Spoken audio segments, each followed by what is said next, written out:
All right, it is December 1, Friday, 12:30. I'm wrapping up my day, and today I started late and still not feeling very good, but finally on some meds from the doctor, some antibiotics, and I think the worst is behind me. Definitely doing a little bit better today than I was yesterday, even though still not great still. And We got a green day today.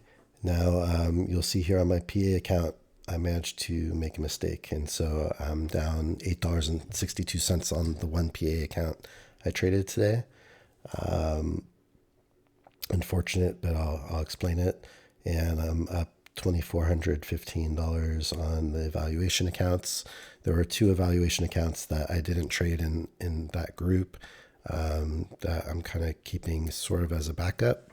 So once I move these accounts forward a little bit more, then I'll start trading the 28 and 29 as well. I can't not trade it for too long because I have very limited days to trade in December. So definitely going to have to jump on those. And maybe it's not even smart to not trade them yet, but that's what I'm doing so far. And I think because I'm not feeling well, I didn't even really think about it, honestly. But so let me see here. 1-0 on the day. And let's, for anyone that hasn't watched this channel before, just simply documenting my trading journey on Apex with all my evaluation accounts and PA accounts. And I haven't done very many trades recently. I've been sick. And Really the past couple weeks I've been really sick most of the time, so I've had very limited days recently.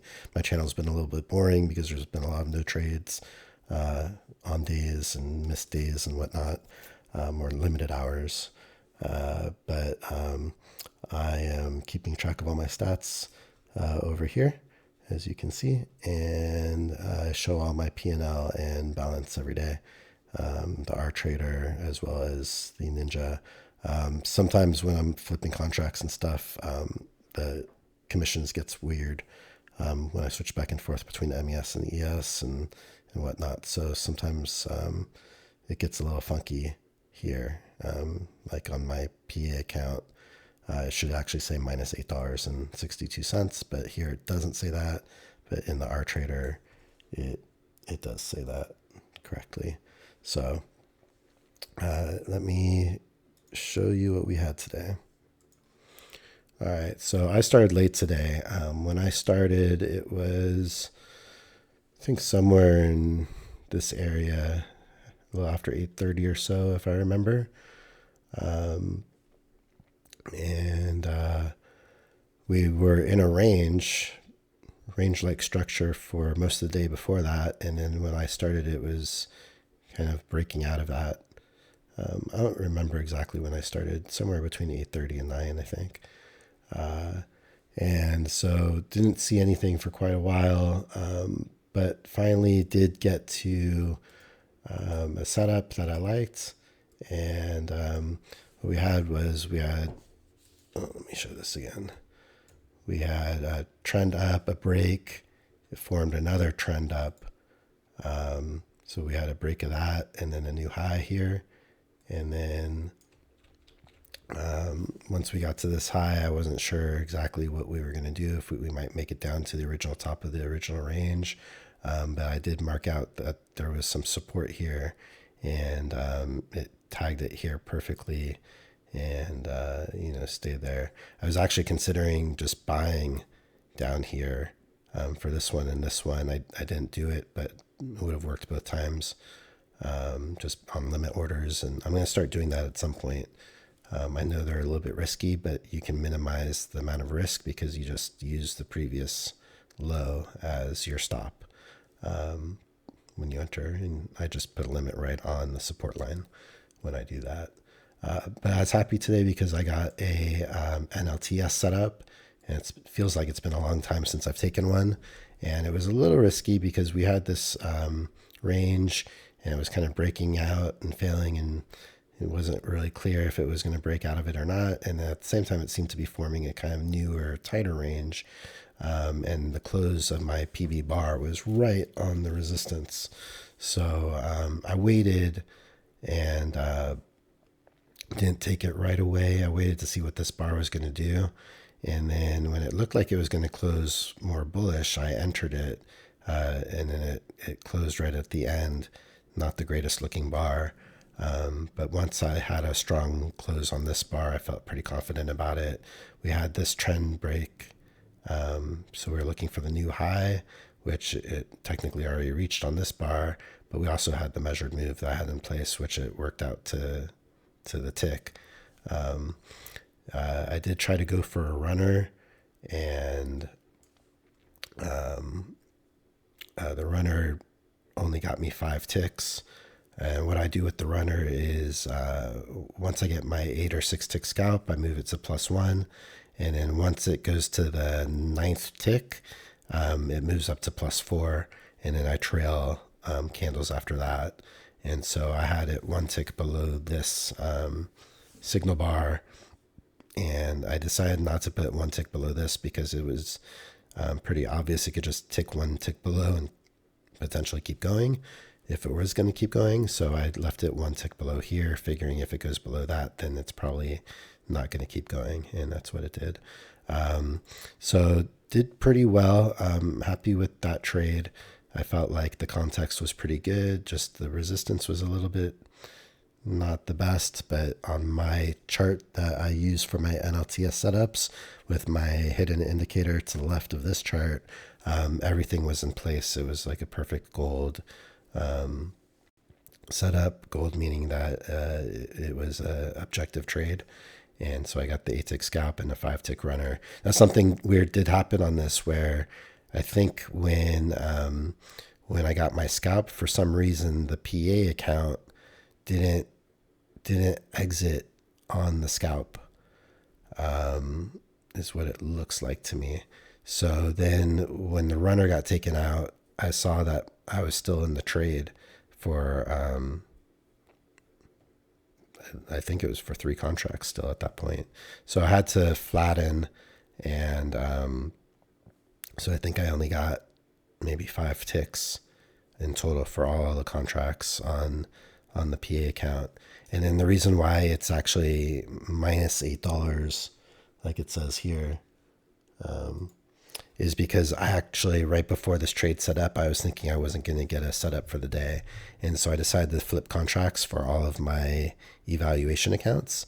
And dummy me, didn't realize that I had my PA account on the copier still. I thought I had turned everything else off, and I still had this one account that was on. So, and then not only that, but because I trade the PA accounts on MES, I have it cross over with the trade copier, because I'd switched the MES chart and switched my copier to MES. I also wasn't switched for the crossover. So now instead of crossing over to MES, my flip contract was crossing over to ES on the PA account when I was just simply trying to flip a contract on each of these accounts to count for a day. So I took a $50 loss on flipping a contract for evaluations, which is pretty stupid. So to be down just the $8.62, I guess I have to be happy with that I was able to get a trade and get most of it back, because that's pretty annoying. It's now 2 times I've made mistakes on this PA account, this one specifically, PA number 5, that I've lost money on it for this kind of a stupid reason, where I'm just like flipping account or doing something stupid, and shouldn't have that account on. So it's unfortunate, but I gotta just do a better job of making sure I'm checking everything. It doesn't help that I'm sick, so of course, not thinking clearly, and those mistakes are probably more likely to happen when I'm not feeling good. So I think that about sums up everything for the day. I'm now 45 and 20 on YouTube. I don't know if that's a respectable 69% or not. It's definitely not as good as I was expecting, but we've put some things into place now to hopefully go in a better direction and get better from that number. And geez, I don't know if I updated. I don't think I updated the all of the NLTS stats. Here, let me pause here for a second and take a look. All right, yeah, so I actually didn't update that. So I'm now 40 and 13 on the NLTS strategy, 75%, which is really the reason why I created this channel in the first place. So these are the numbers that mean the most to me. This includes these PATS trades that I started taking that, the whole reason why I started at NLTS is because PATS just overall wasn't working for me. And I'm leaving this here as a reminder that, I was this bad. Excuse me, I still have this cough.